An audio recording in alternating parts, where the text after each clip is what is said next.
We're looking at the front screen of the Met10 Insert Edge Prep machine, and over to the right is the choices for inserts that you'd get to pick, and over here we have the controls for the machine, setting up the axis, shuttle and brush setup. You've got a manual page to be able to go in and move the brushes and the tools where you want. Over here in the main menu, we start with axis setup, and here we can set the spindle, the speed of the spindle. That is how the inserts are going to rotate, the speed with which they rotate. We have the vertical axis here. You can move your brush up and down. It gives you the position so that when you're going to set your insert up into the brush, you'll have the readout, and then you'll use that readout and put it into the program. Shuttle and horizontal brush over here.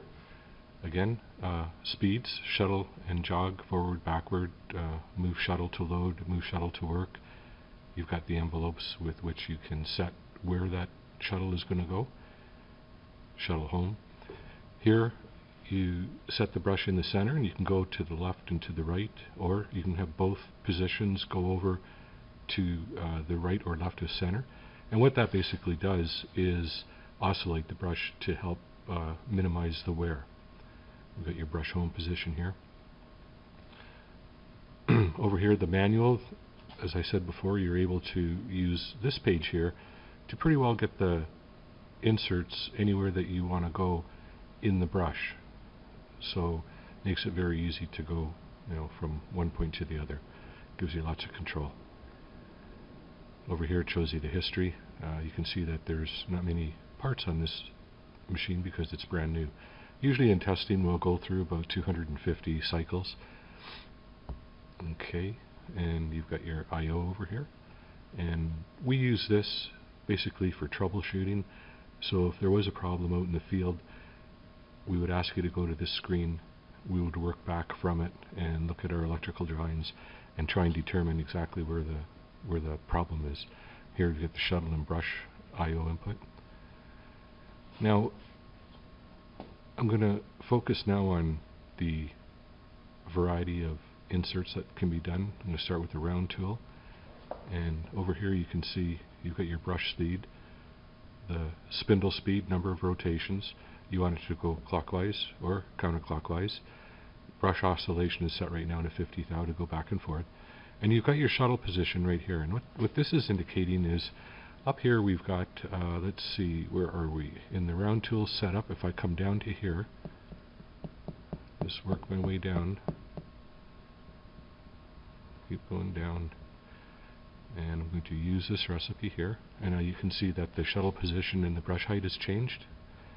And right now this is set for a radius. So if I went down one more to the waterfall, and if we watch down here, as I hit the use recipe, you'll see those shuttle position and brush height change.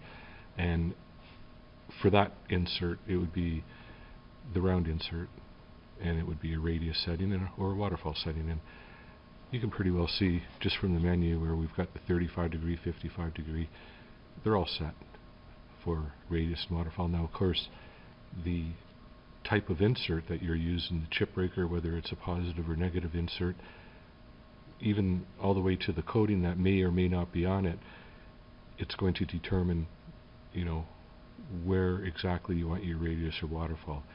So obviously we're going to put you in the ballpark of where it should be. Then as you measure it and look at the shape, you can then say, okay, I need to go back, or I need to go up, I need to change my shuttle position or my brush height. So it gives you lots of opportunities to move that waterfall shape around or the radius shape around. So if I go back here to the main menu, and they're all pretty well straightforward. For instance, the 55 degree, it gives you a little bit more setup here from what the round inserts were, and you can change your speed on each side. So side 1, you can see it's 200, 300, 400. So this is done just as an example. And the brush time on each side, in this case, is 1 second. Spindle speed is 10, how quickly we want to rotate from one position to the other. And there is no brush oscillation set here. and you can see the shuttle position is set and the brush height is set. And we have a custom mode, custom mode. And the custom mode is interesting.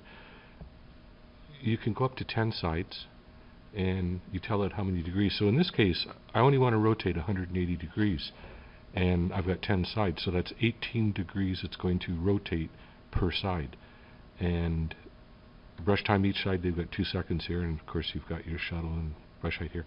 Now the good thing about this particular machine is that once you set your radius and waterfall for any given insert, the only thing you really have to keep your eye on is the brush wear.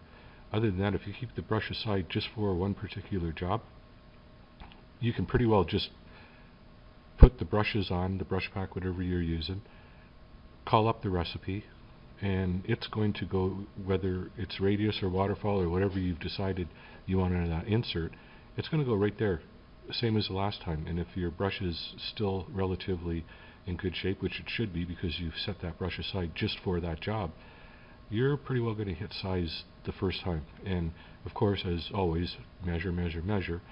But it's quite a treat to be able to, get to size quickly without having to fool around a lot. And that's pretty well it. Thank you.